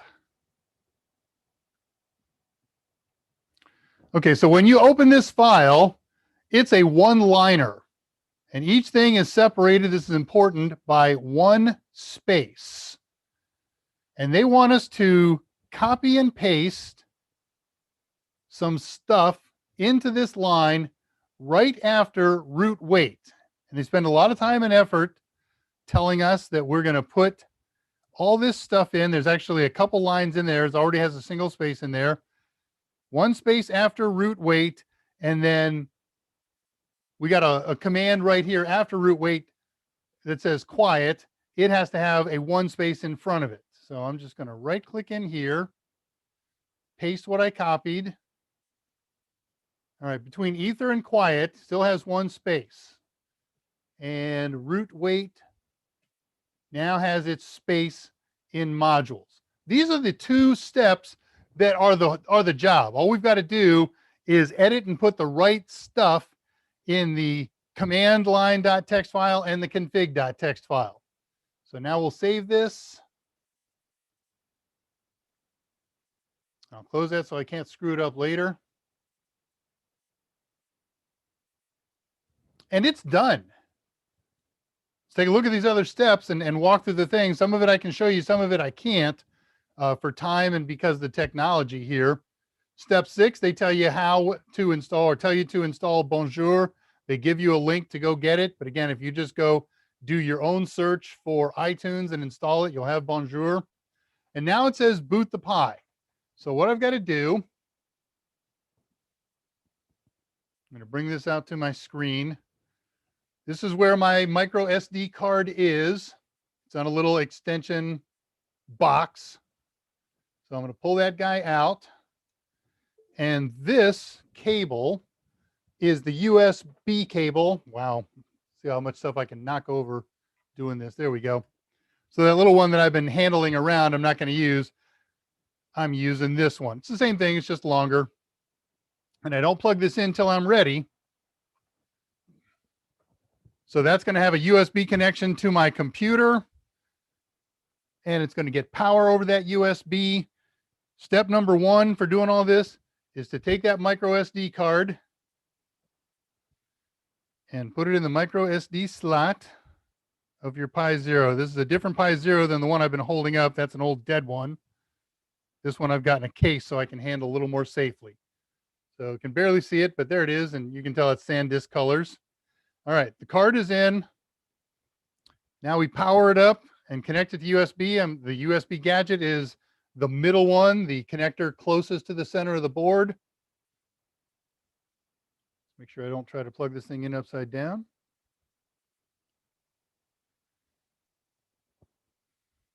Okay. I got blinking lights on here. There's a green flash. There's some green flashing. That's green solid. So this thing is booting up. Now, the first time you boot up a Pi, he wakes up and says, oh, wait a minute. I got to expand the file system. So this thing is going to reboot after about 30 seconds. And then it's going to take 10 minutes for this thing to boot, right? This is the first boot. He does a lot of stuff on that first boot. So set a clock, go get yourself a cup of tea, and we can start working on, hey, look at that on my machine, setting up device. We're setting up the RNDIS Ethernet gadget. Heck, we may get at this thing a lot quicker than I'd hoped. So we'll wait until it says it's set up. And in the meantime, what I'm going to do is device is ready. USB serial device COM3 is set up and ready to go. So I'm going to run PuTTY and share that with you. I've tried to share this on a test previously, and it didn't work. Sharing it works fine as technology, but sharing when not so much. But let's see what happens here, because this is kind of cool if I can show it to you. What am I looking for? Share. This is probably one of those things that's going to break everything, and Scott, be ready to jump in if I kill it all. All right, now when you go to do an SSH connection with PuTTY, notice that you don't specify whether you're going to do it out your wired Ethernet port or your VPN or your wireless port or whatever. You just put in the IP address or the name or whatever you've got. I got to see what I called this thing. I made this last night and I forgot what I've called.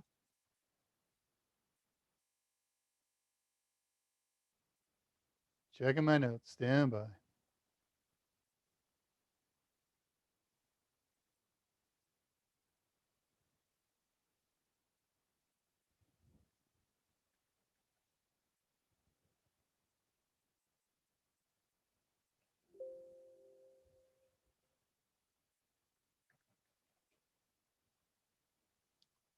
Okay.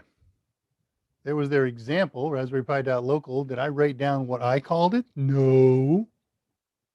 All right, well, let's take a guess. Pi0.local.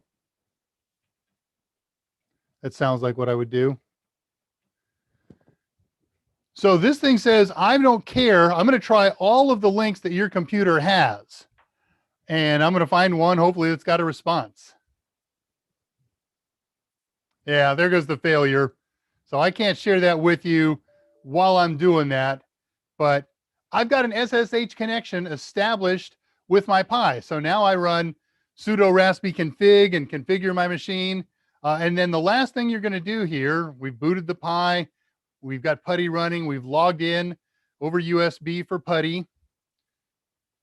Step 10 on the tutorial tells you how to set up network sharing on your Windows computer. And so as soon as I set that up, then I'm able to do my sudo apt update and my sudo apt upgrade. And whatever, you're done. So now you install whatever program that you intend, use your telnet session, your SSH session, to install the programs that you want to run on this Pi0. The point of this kind of a Pi0, if you're going to run it wireless and Ethernetless, is to run it as a self-contained system. I set up the Pi0. I used my handy dandy little SSH connection to install the programs. Maybe it's a robot car controller program, or it's a camera watching program that I've got a camera hooked up to it, whatever the case may be.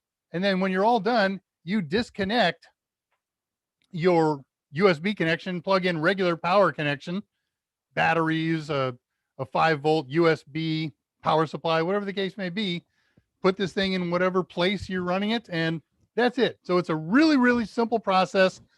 All we have to do is edit 2 lines in the FAT32 folder, config.txt and command line.txt, and pop that card into the Pi and hit it with power and USB from a host computer, and you are done. You're in business. In this tutorial, back on step 1, I'm pretty sure it's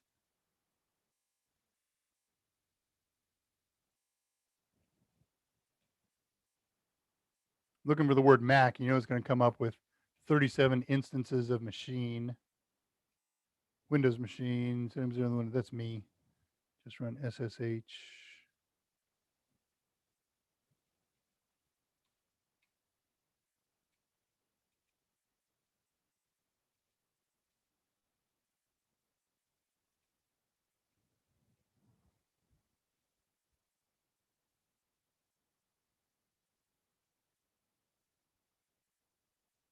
somewhere in this tutorial that I didn't highlight, there is a link on the steps that you need to do to use your Mac as your SSH host. All right. Well, that's it. Simple, straightforward. You can do this with a Windows machine as your host, with a Mac machine, or with a Linux machine. I didn't document the Linux stuff in here. It's a real easy research. So let's go back and see. We'll call that here endeth the lesson. All this stuff is documented step by step in my archive that's available to download today, right now. So you can copy paste or memorize or bookmark the tutorial that's out there, or you can just use my notes. Man, always something, always disappointed when I thought I made notes on something and it's not there. Well, again, 4 hours sleep last night. So we got about 15 more minutes of showtime. Let's go see what happened in the world of questions. I did a lot of sharing, so I'm going to reset.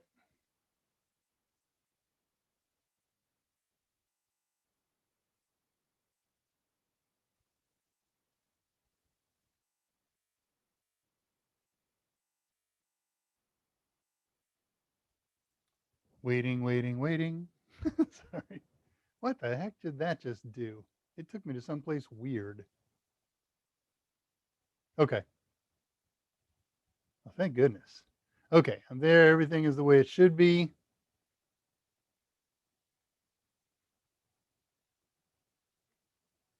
I saw a Peter Gabriel reference in here as I'm scrolling back up to catch up to where I was. We were doing some Peter Gabriel stuff last night. So can't wait to get there. All right, 15 minutes to catch up on all these. About an hour's worth of questions, but I see a lot of people talking to each other and throwing puns. So you know that I heard from a down on their luck ex-sysadmin asking for a change. This is John Lehman at 250. That once upon a time it used to be only syslog and Gumption. Yeah, and Gumption's been replaced by another thing, and I forgot what it is, but we can look at that. Yeah, we don't know how good we have it. That's exactly true.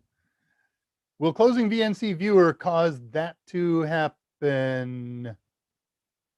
Creates a virtual desktop rather than controlling the actual keyboard and mouse on. I'm not sure what happened, but I do everything on my Pis with VNC viewer, 95%. The rest I'm doing with PuTTY or SSH from a Windows command prompt. Referring to causing the terminal session to close. No. Yes. If the terminal session is open on the GUI and you're VNCing to the GUI, you can close VNC and the terminal session will stay open. If you're PuTTY, you're doing a PuTTY session to a Pi and you close the PuTTY session, the terminal session will close. Oh man, we've done so many ports and storm jokes. Telewit, you should be embarrassed. Question, Siegfried, my oldest daughter, Ariana, 8. We met her. She's very cute. Is already learning Linux. When you're done, when you're done your presentation, can you put a Pi in hand, please, so I can show her how big they are? She doesn't believe me. Yes. I have a Pi here that's open and ready. So this Pi is in a little mesh case right now. You can see it's quite literally about, the case is bigger than a deck of cards. But when we pull this guy out of here, here's a Raspberry Pi 4. This is just a little bit larger than a business card. So very small. I'm concerned that she doesn't believe how big they are, because that leads me to believe you don't have one that you can show her. And I think you have Pis. I believe in the past that you have Pis. All right. Close enough. Jean Dorval, bonjour mon ami. Hey, Scott Jernigan. I'm ignoring @ so I can catch up on all these questions. So I have nothing in the log folder because there was an attempt to, right. Because if I have nothing, it's because there was no attempt to attack the honeypot. Yeah, just use any of the services. Browse to the fake web server at the IP address of your honeypot. Try an FTP session like I did. And that's the service.log, right? Okay, zip and pass questions. Tell you what, because we're short on time, we got 10 minutes. I'm going to the end. If there's a question that you needed answered, it didn't get answered by Scott or somebody else, post it again right now after 3:46. And I'm just going to kind of read backward and check back and forth. Robot Monkey Butler. It's one of Mike's favorite fictitious websites. Jane Slayer, who's added some new text. Jane. Oh, no, that's right. No, it's all normal. Tracking all these little steps and the process of all the parts for all these projects blows my mind. Even after passing A+ and Net Plus, it seems hard. It's not. These are all step by step. It's me because I add so much gobbledygook around them. If you follow my notes in my archive files, it's step, step, step, do it, do it, do it, and you're off and running. So don't be overwhelmed by the a little excessive stuff that I add here. I'm a teacher, all right? I think everybody ought to know everything, including lots of little nitty bitty gritty nerds about this stuff. Tellowitz talking to Alex. That's really tough doing this backwards. Sunny and Mango. I remember doing Notepad++ in high school. And they update it all the time. It probably gets 3 or 4 updates a year. If I only doing could have been a real possibility for me, I would have paid more attention. I'm glad I got the concept. Okay.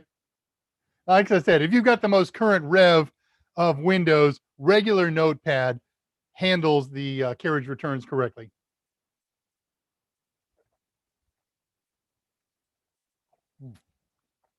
Good lemonade.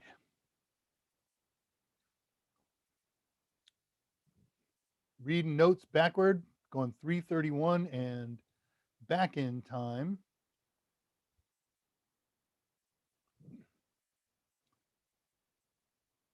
All right, next time Gadget, next time. All right, going to the end of it here then. See what popped up. Yeah, stuff is coming up. Every time somebody upvotes the video, a pie gets its wings.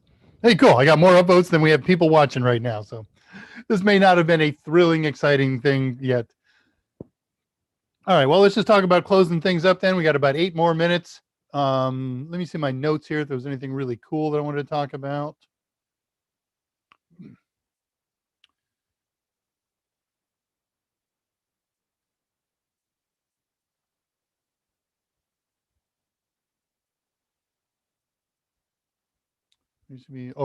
Oh yeah, okay. So setting up a Linux box. That's why I wrote a really cool note about this. This is so cool. In Linux, you don't have to do anything more than you have to do in Windows. Just plug in your USB cable to a USB port on your Linux board, put the card in your Pi Zero, your micro SD card, and then power it up on the OTG socket with that cable, and it will get registered just like it did in Windows. Oh, I see you got an Ethernet device there. Off you go. And then what you do is log into it. Just run SSH and log in using pi at pihostname.local. And it'll automatically pick the right, just like Windows does. It says, I'm going to try all of the different connections that you have here, and I'll find one that's got pihostname.local on it. And now you've got an SSH session. So that's really slick. So I haven't picked a specific project for next week. I don't think I'm ready to do syslog in a week. I've had a lot of stuff that's been sitting on back burners because I've extended 2 projects 5 weeks ago, 6 weeks ago, into 6 weeks worth of projects. That would have been 1 week and 1 week, and then we'd be 4 weeks longer. So I got to go back into my history of stuff I wanted to start doing around 4 weeks ago and get caught up. But I'll let everybody know on Mike's Monday AMA what we're going to do. Speaking of Mike's Monday AMA, he didn't commit to any special feature topics. So for the moment, it's his usual Q&A, but you never know. He may come up with a great question over the weekend or something that he discovers that's interesting and say, I got to tell everybody about this. He does that all the time, as do I. Scott, you ought to do one. You're always with Mike. Hey, Mike, I'd like to do a special presentation on COVID haircuts. Yes, who do I get Dave's old beard? Oh, I can't believe she just butchered into that thing. It was lovely. It was just the right length and perfect. And then she goes, ah, no. What are you going to do to me?